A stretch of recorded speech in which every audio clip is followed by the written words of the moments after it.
Hey guys, what's going on? Mike the Caveman Q here again from Pale Ale Problem Long Island, MikeTheCaveman.com. And today's question is, how can we beat blood sugar dysregulation?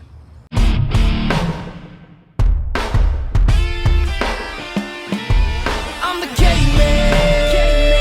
So tomorrow's Halloween, and you're probably going to be reaching for that candy. The problem with that is that you're going to put yourself onto that blood sugar roller coaster. Do that often enough, and you can lead to full-blown blood sugar dysregulation and eventually diabetes. So, if life gives you lemons, make lemonade. But if life gives you diabetes, do not make lemonade. What? Was the joke that bad? Alright, look, here's the deal. If you chronically overconsume carbohydrates, particularly of the sugary variety, your pancreas begins to secrete insulin to put that sugar into your cells. But, just like the boy who cried wolf, if you push that insulin doorbell too often, eventually your cells are going to stop answering the door.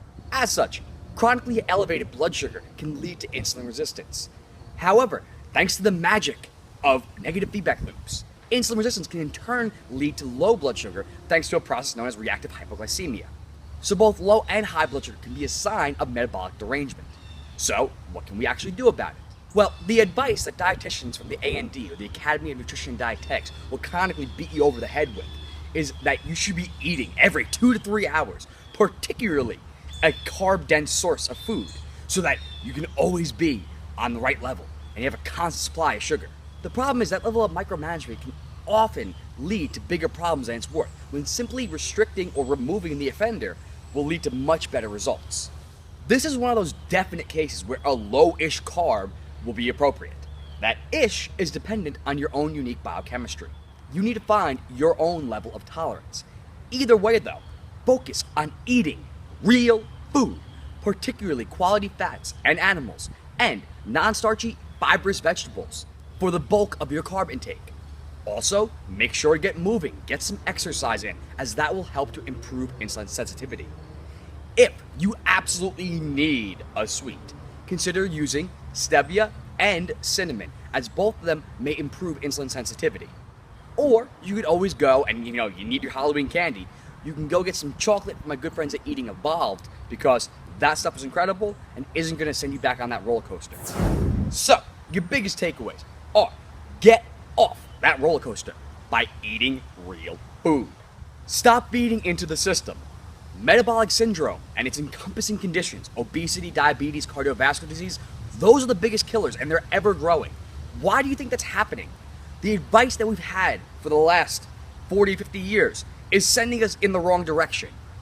Why?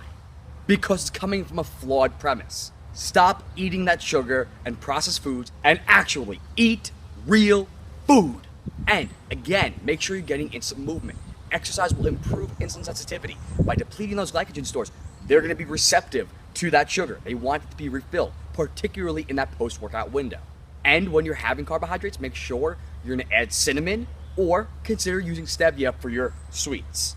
But if you want some more information on what we can actually do about cravings, or to help calm your sweet tooth, or if you want more information on negative feedback loops, how having high levels of blood sugar can actually result in your low blood sugar, or if you want some more information on what to actually eat, what kind of carbohydrates, or just food in general in that post-workout window, make sure to check out these videos over here.